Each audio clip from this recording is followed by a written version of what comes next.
So going into first, like offense, pretty much your main goal here, you're getting a buff at the spawn door, you're whipping some players out, right? And you're jumping onto the roof, contesting it, and just like trying to clear it off. You can have your pyre and or demoman like spam up or go up with you if you need to. Like you can have your pyre be detonating this for a little bit.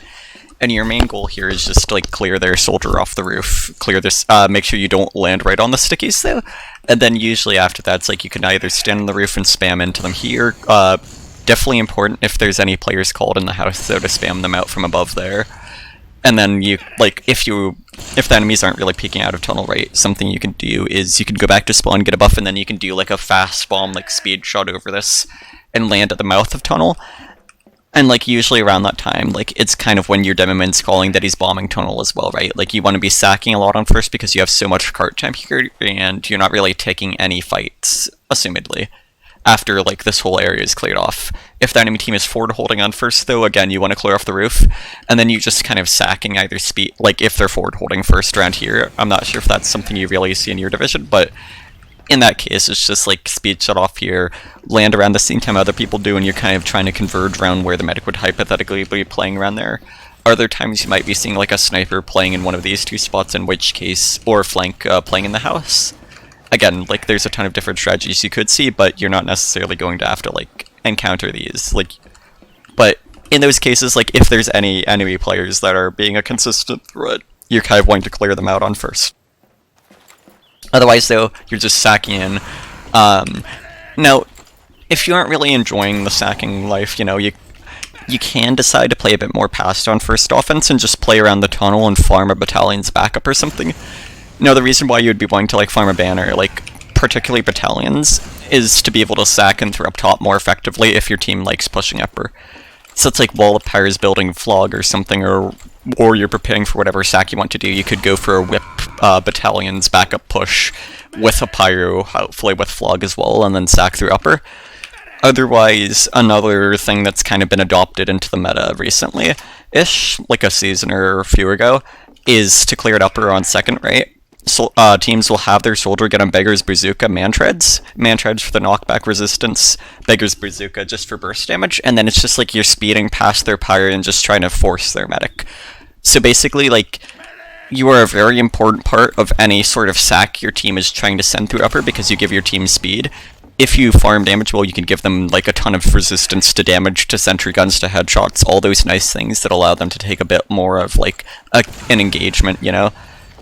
So, if you can get any sort of like advantage off that, if your team's trying to push into upper right, definitely like try and work with them on that, help them get that down.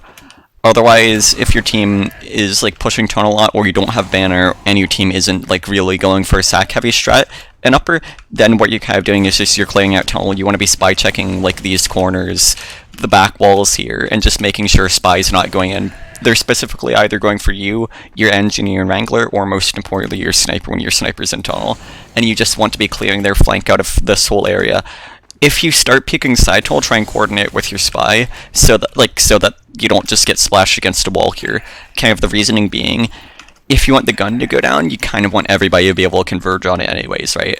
It's like you want your spy, your soldier to be able to shoot at the same time. And if you're being like threatened through side tunnel, or you can't really like get your sniper wherever your goal inside tunnel would be, it's just like you want to be working with your spy to get it anyway, so that you're able to coordinate with your spy more in the future. But other than that, it's just a lot of spamming gun from the low ground here around the same time your spy either saps or preferably enforcers it from around there. So, and again, you're just working your sniper, whatever other players you're trying to do inside tunnel, and you're paying attention to what sort of push your team wants to do. Now, if your team calls they're rotating to tunnel and they're pushing tunnel, what you're going to do is you're going to rotate back to upper over here. You're going to go up with your heavy here. You're going to whip them through, and you're just going to take control of upper and start shooting them from above, making sure that they can't really fall back safely into upper. And in general, just preventing them from having any players sitting around the high ground that could collapse on your own team. Basically, you're forcing them to meet your own team, and you're providing, most importantly, a separate source of pressure. If you want to work your sniper up here, you could as well, but usually it's like you'd send your sniper side home when your team's pushing tunnel.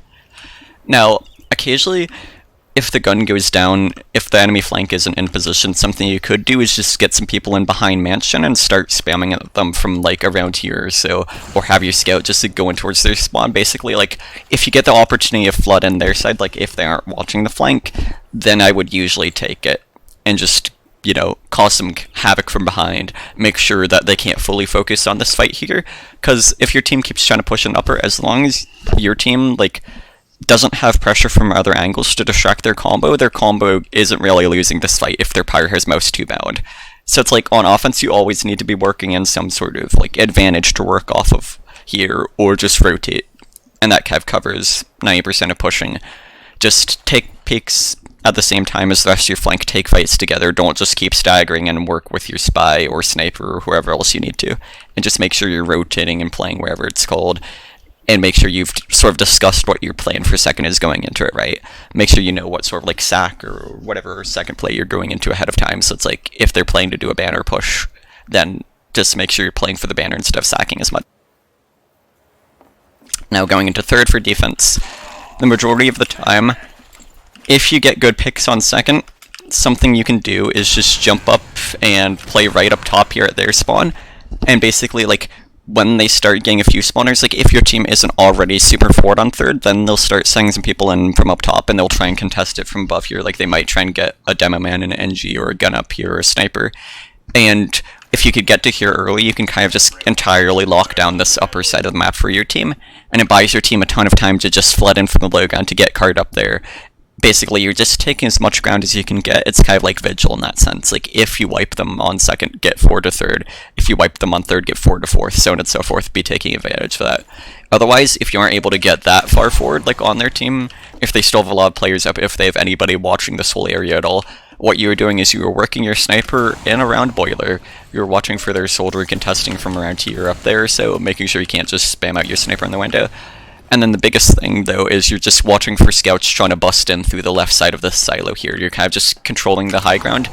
I wouldn't say you usually want to get onto the silo itself, because it's just kind of like signaling to the entire enemy team to shoot at you, but if your team's actively taking a push, if you know they're not going to be peeking up here, then this spot gives you a lot of control as long as, you know, their sniper isn't going for you.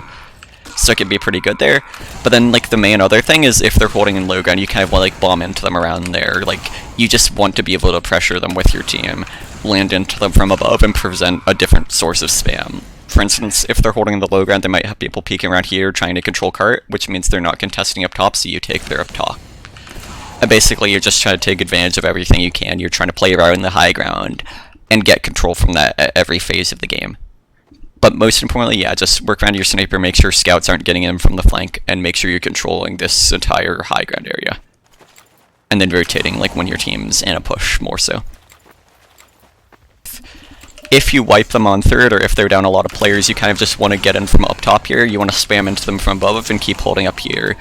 This prevents their sniper from getting in catwalk and holding up here. It means their pyre is looking above. It means that their demo man, their engineer, their medic, whoever else is playing around there, if they're not getting reflected by the pyre up here, then you're just getting a ton of damage on them, but most importantly, it's like you're delaying their rollout for your team to get more forward, which means you can really easily get the cap off that if you have picks to work with, and you're preventing them from getting a new gun setup. And you just hold up here. If your team starts actually pushing into the ramp and they're holding in the low ground, then something you can do is either coordinate with your spy and going from around here, from far behind, when they're trying to recontest it, just going from like 2 separate angles or so, get some nice stabs. Whichever way their pyre looks, you know, it's like the other person gets a kill, or you can just try and kill people on the rollout from their spawn. Again, if you have the chance to get forward here on Swiftwater 4th, always take it, and always be working with your combo and your spy for it.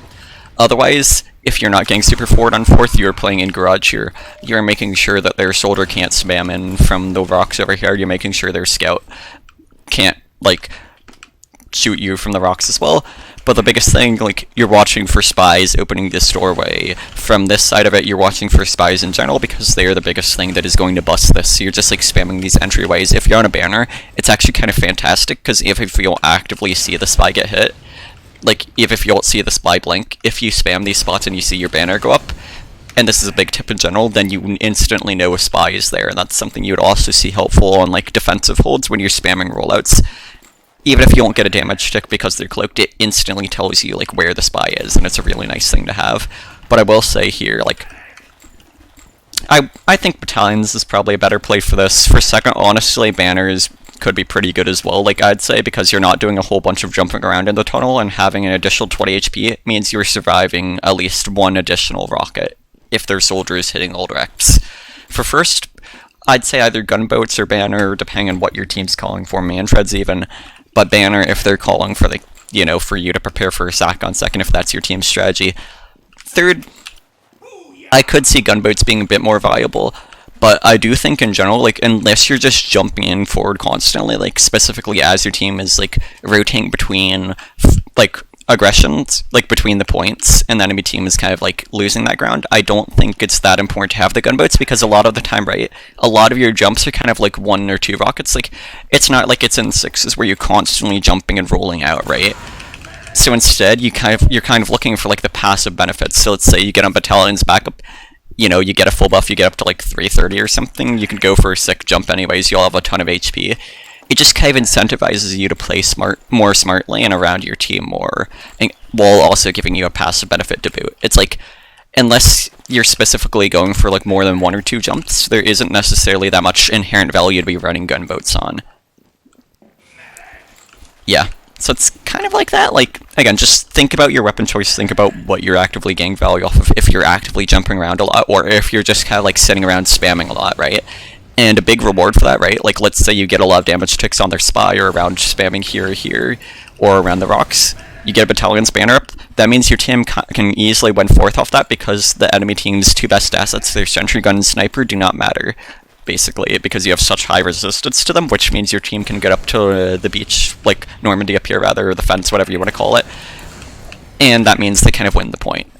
So it's just kind of like a win more strategy, because it's not like you're just jumping in 24/7, like, with a ton of fancy jumps anyways. It's rather simple, really. You know, if you want to jump, get a buff, jump in, so on and so forth. But, once your team starts pushing in, you can swing out here. Definitely make sure you're peeking this. Spies, occasionally soldiers or scouts will just be hanging around the corner, especially soldiers and spies, though, and they'll try and, like, 2-tap you as you go to the door or backstab you. And make sure your sniper can just sort of get the swipe peek, but most importantly, you're swinging out here to support your combo during this fight, so that there's more pressure on the enemy team, and so that they can't all just, like, kite it wide here and refight your team from this side.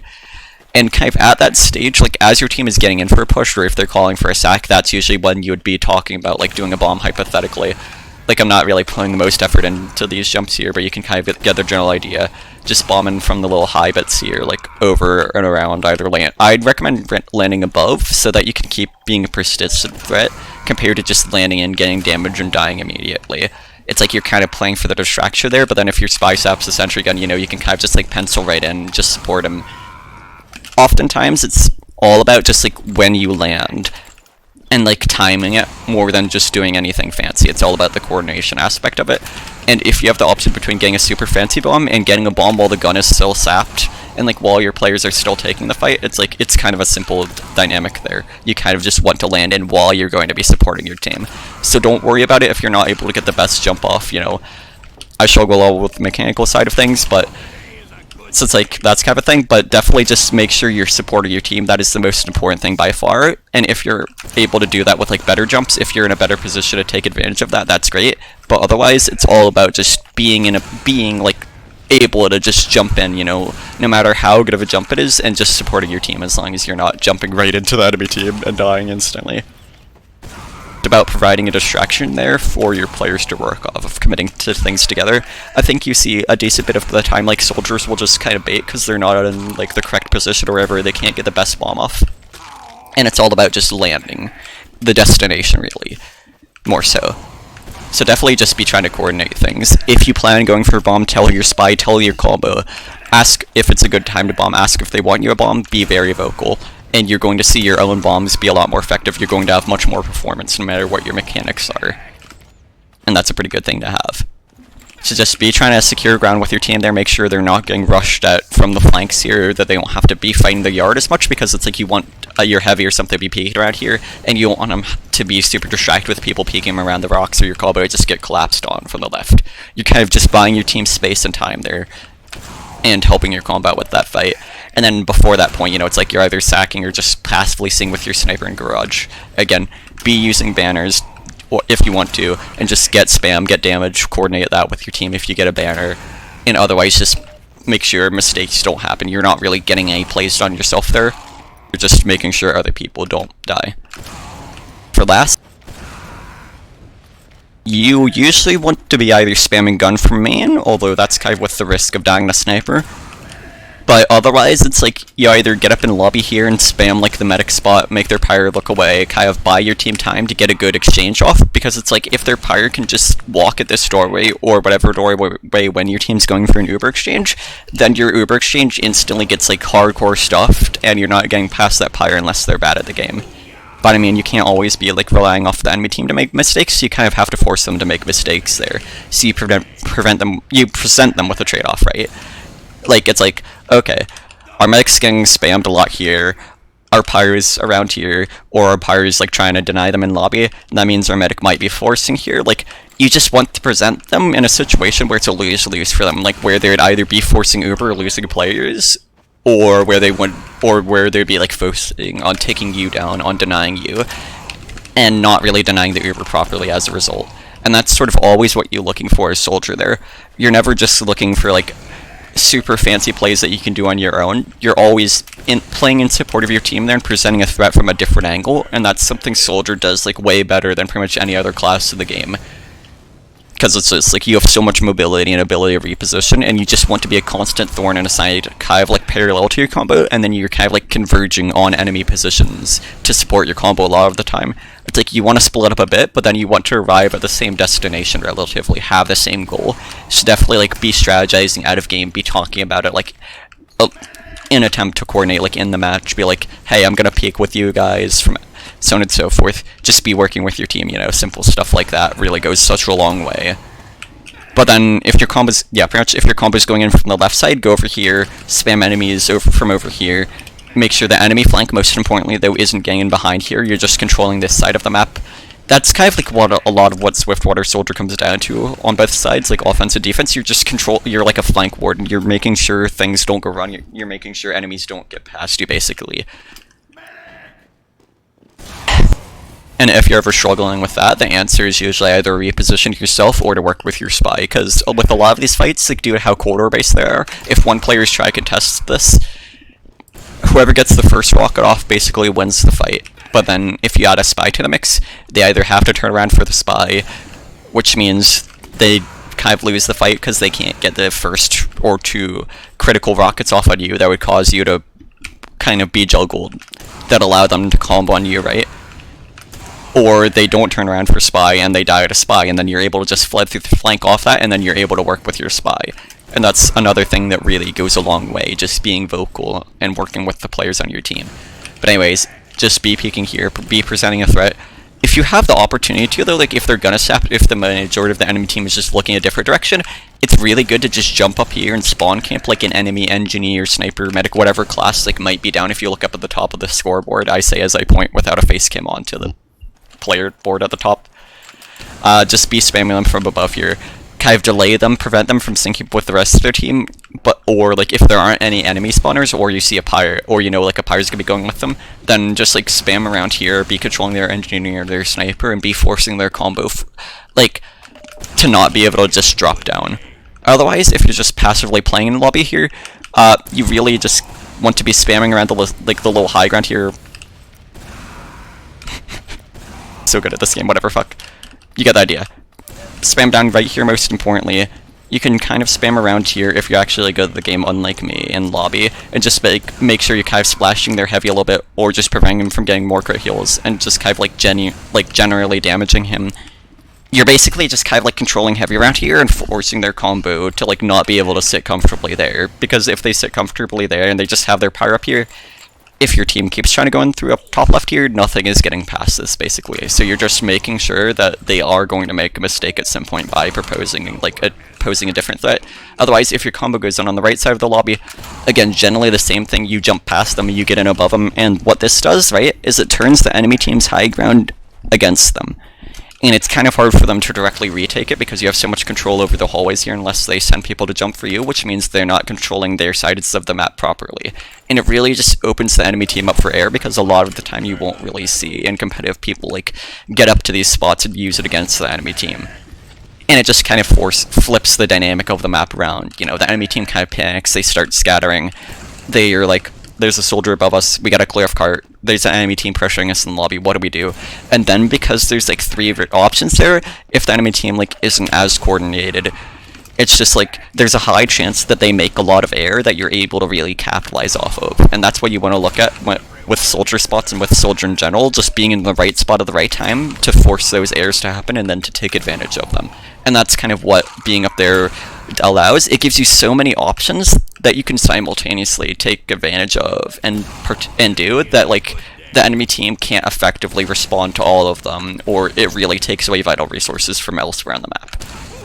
So that's why just getting in from the side, when, like, if you see they aren't looking for just like a second and they don't have a gun up that can just auto track you, definitely just be getting in there.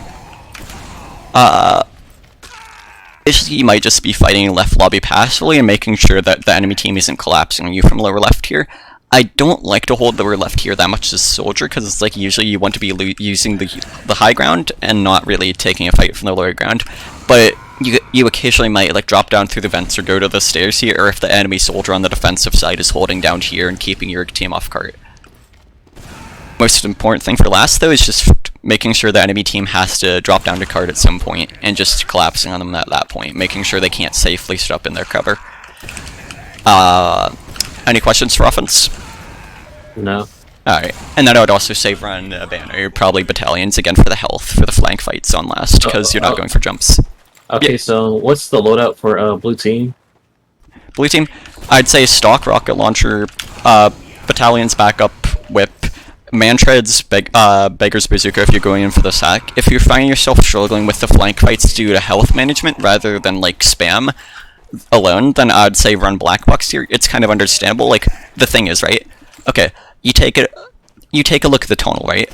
How are flank fights taken in the tunnel? The doorways. Whoever gets through these doorways has a spam advantage. Like, whoever is able to just be past the easy choke points gets a big advantage on the flank, especially if you have to start fighting multiple people from multiple angles. So the easiest way to win the flank fight there is to prevent enemies from getting past these easy choke points. And the infinitely best way to do that is to just have more rockets than the enemy. It doesn't matter if they have more health or not, because you have access to health here, you have the cart. As long as you're not consistently like finding yourself in a poor position where you don't have much health and resources in the first place. But again, it's just like, I think with the additional rocket, like a 4th instead of a 3rd, compared to blackbox, like, you're able to just control the flow of the flank fight a lot better. But I will say that with the caveat, if you are having health troubles, because you don't have easy access to like a medic, sometimes a dispenser or anything like that, running blackbox is understandable here. For first, definitely stock rocket launcher. Let's see. 3rd, I could see blackbox being pretty understandable here, just because like you're not able to really control the flank fights as well, because it's decided a lot more by high ground, which is a lot harder to just directly launch people off of unless you have good tracking, and you're mostly like, if you get a single rocket off, usually it kind of it kind of forces the flank fight to kind of disengage anyways, just because it's so decided by these singular entryways and there aren't many spots to recommit from. And you have the high ground that you can potentially use to your advantage, so it's like, it's much more important that you just don't rotate or like lose positioning at all, which means you want the extra additional sustainability from blackbox. Blackbox is all about sustainability, whereas stock is about like taking what aggro peaks, taking the initiative, and all about like the burst in comparison.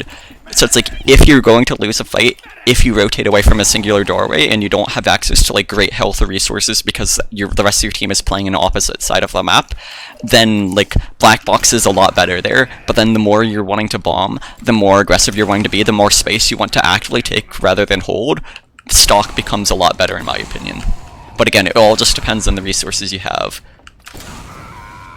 Well, I'm thinking about using butt-butts from the start of the round to mid, then using rocket launcher to mid to the end of the round. Figure out like what works best for you always, like, is what I'd say. Like, again, it's like, I can talk about theory all you want, but like, every different player is different. They have their own play style. They have their own strengths and weaknesses. Find out how you play. Find out what works best for you. But definitely do experiment, especially if you feel like there's room for improvement. Fourth, you're not getting actively pressured that much. You have so much of a safety net. Run stock here, I'd say, especially because you're going to be like bombing in probably at a certain point, and just like generally spending a lot of time spamming rather than getting shot at. You're not being constantly pressured by the enemy flank because it's only going to be at like one of a few areas, and there isn't that much for them to use to their advantage against you. So I definitely say stock there. Yeah. Last. Usually, like sometimes playstyles usually confuse me. Like when people have their own playstyles versus what they actually should do, it kind of like confuses me. Like for example, like if I'm playing soldier, should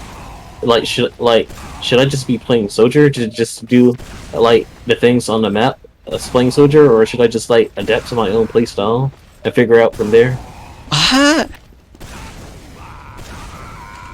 Well, it's like a three-way dynamic, right? Like, you have the map. How is it best to play soldier on this map? How does this map work best, right? So that's like the first aspect of it, right? But then the second aspect is how you best play yourself.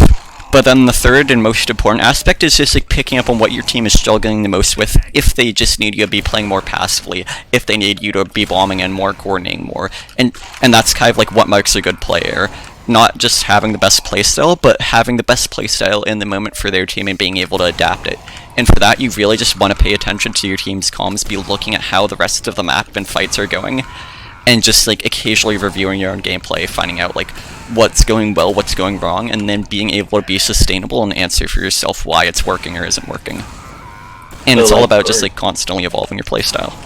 Like for example, if a pyro is like has like low health, or like an enemy soldier is chasing a pyro, or like med is being chased by either scout or soldier, like I could just help out that med by just like going in and bombing. Yeah, basically, because it's like they're so tunnel visioned on that one target there that you're able to just like, because of your unique ability to rapidly reposition and land anywhere, you're able to really capitalize off of those little in the moment things. But then also if you hear something like, hey, their pyro's down, or hey, their pyro's away from combo, or like their gun is sapped, that's kind of like prime time for you to bomb for payload as an example. And then for Koth, it's like if pyro's down, it is like such a good time to bomb on something like Astral, for instance. And you just want to like look up at who your team has alive, who the enemy team has alive, and just play off of that. Like, I don't think you ever want to have just like one super static playstyle. You just want to have like one sort of branching playstyle. Like, you have what defines you as a player, and then you have the ability to just adapt and take a look at what's going on and being able to play off that. Yeah. Yeah. That's not like, if you have more specific context, I could try and advise you on that, but otherwise that's just like a lot of like, that's just something you kind of have to realize for yourself. Like, I can't just tell you to be me or to be like some invite soldier.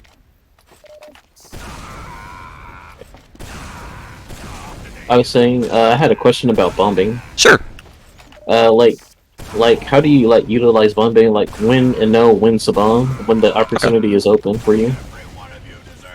So again, usually if pyro's down, it is almost always like a pretty good time to do it. Not really for payload as much, but on Koth, because the enemy team is always going to be holding in like one or two spots. Like, you want to sort of visualize it, just sort of think about how the enemy team is holding. Here, their medic's probably holding behind the fence, their gun's probably around here. And the other thing you want to pay attention to really is what your spy is calling. So your spy will be like usually coordinating. They'll be like, hey soldier, I'm in position for like X player. You can ask your spy if they're ready for something. And a lot of it just comes down to asking your own team if they're ready. Because if your own team isn't ready, then nothing's really going to happen off the bomb unless you just like can always make the perfect plays happen on paper. It's like mechanical inconsistency is a thing, and you want to alleviate the chance of player error. And the best way to do that is to just make sure your own team is ready to walk in off it and play off it. But again, looking up at the player board is the most important thing by far. And you just need to look at it and tell yourself, okay, there's no sentry gun here. It's an extremely like narrow peak for their heavy, like if he's playing behind this fence. So if I just jump in right here and they don't have a level 3, they could just blast me away and I land in high, like I'm probably living there because the heavy is the only thing that's really like consistently hitting me there, as long as their sniper is like not permanently looking at the skybox for some reason. So it's like, that's kind of an example. Like, it does depend on the map as well, but like So for something like Vigil, if their power's down, you could think it's a pretty good time to bomb, but then if the gun doesn't go down, you're usually not getting a bomb off anyways. Whereas conversely, if the gun is down on Vigil, a lot of the time you're able to just land on roof and harass enemies and get like a force or a lot of pressure even if the enemy pyro's up. So I think like the easiest way to explain it is usually for payload, if their pyro's down, if their gun's down, that's a good time for you to sort of bomb it. Like why the maps are and how like just sort of split up enemy players are, right? Like due to how people are going to be holding, you know, it's very consistent in that sense. You know what a hold is going to be, you know how to time and like land the rockets. It's not rocket science. For Koth though, like, you know, just really pyro. Like you're not going to encounter a level 3 that's going to perfectly thwart you at every given opportunity. And even if the enemy heavy is up, you gotta realize he as well as a human. And if you add other things to the mix that don't have perfect tracking 24/7, like a spy and your own combo, like pressuring as well, then you're exponentially increasing the chance of human error for the enemy team when they have that key protective resource being down.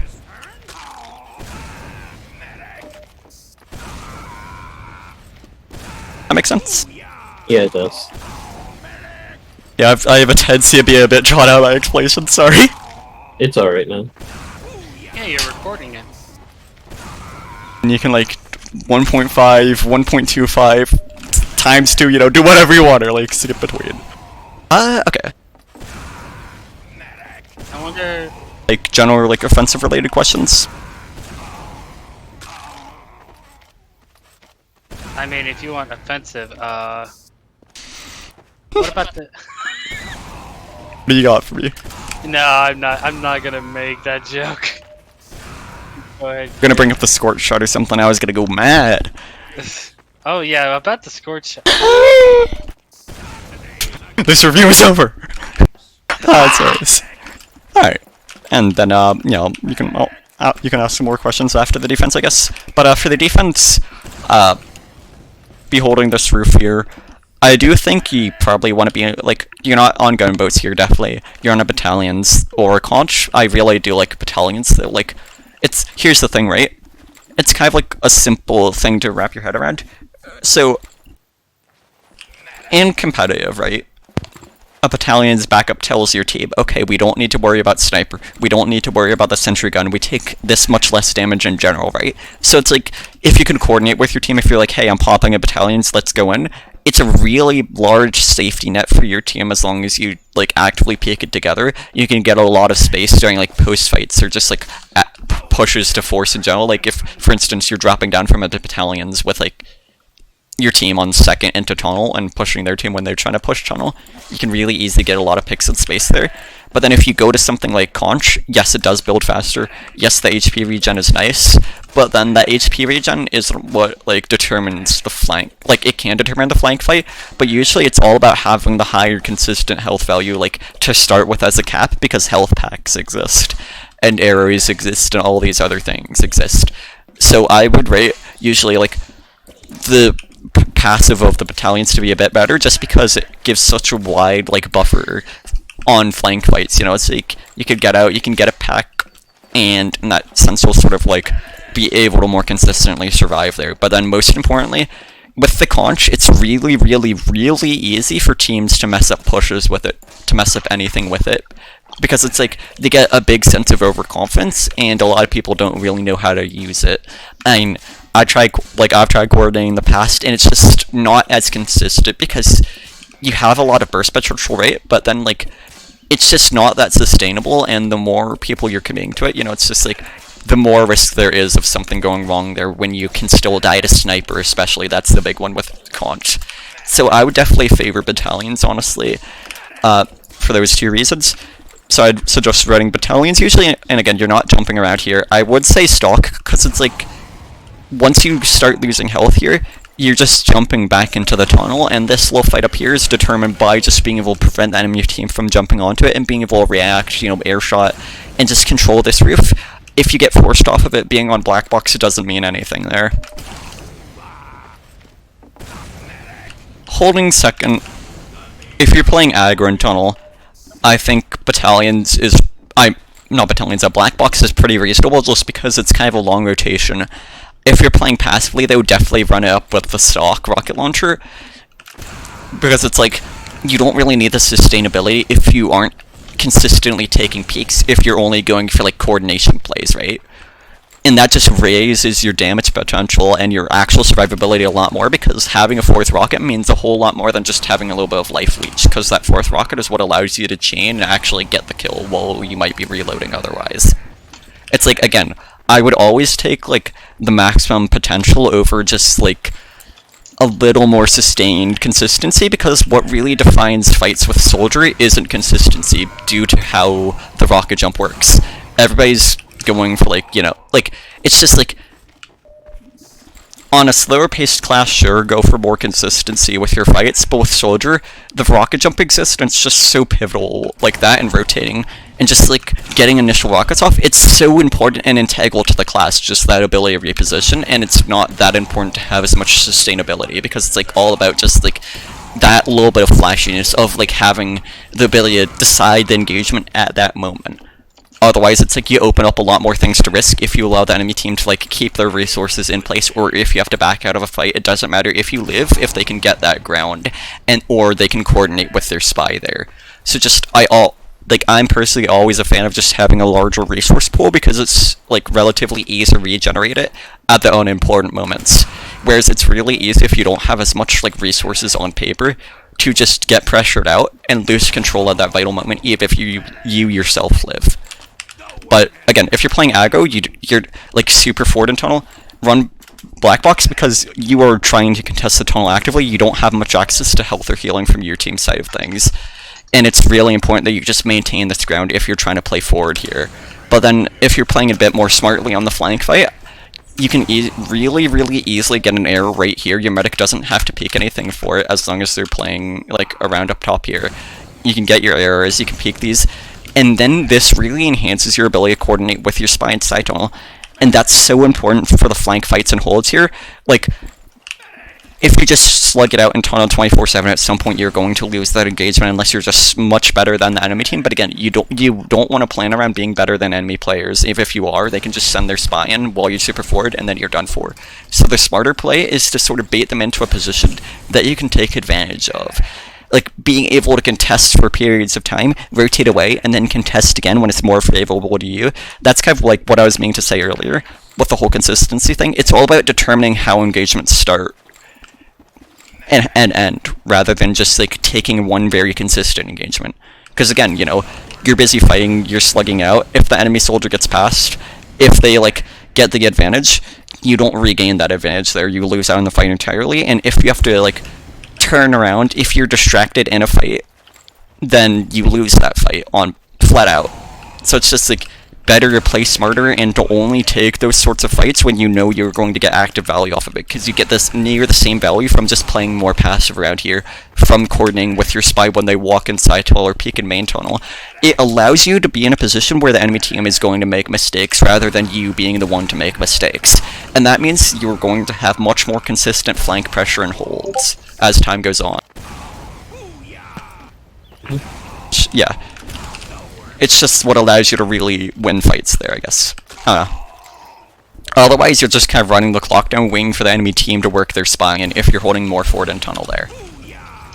And then if you're like holding upper with your team, like if you get battalions, you can like meet your team from upper around main or so when the enemy team's trying to push in through main, and then you just stuff this entire area with battalions. You can easily get a force, or just force them to cancel out their push. So definitely that's another reason to be out of banner there. If you could get a banner off, coordinate with your team and meet them halfway, or jump into with them in upper, so that you won't have to worry about them getting sniped during this rotation from a sniper around here or so. But once that banner is up, that fight is kind of set, if your team can walk in there. And, I don't know, you can save it for post fights, but you aren't really, like, getting the best post fights here. Like, you're trading up so much flank fights if you're just specifically rotating away for the post fight. You're trading away a lot of flank control, but then also like usually by the time you would be able to have impact with the banner in a post fight, the fight is already so determined by the Uber exchange itself. You take a look at something like Vigil, get more into that in the future though. Like during this recording, you're able to have a lot more impact with like the banner in post fights due to how kind of like narrow everything is, due to how closely you're playing. and how the fights are sort of taken. You know, it's not like Upper and Swiftwater where it's just like you lose a lot of players during the exchange here and then you lose the point. You could easily retake it there. But if you mess up your initial fight on Swiftwater, it's so hard to retake this unless the enemy team is making mistakes or your team is just better than them in some shape or form and you can take advantage of that. So the better strategy there is to be able to force the enemy team to not be able to take an effective fight to prevent them from being what they want to do. Being able to do what they want to do. Because, again, you just don't get much done with the banner post fights there, from what I've experienced. Hold that thought, I'm gonna go to the restroom. Alright.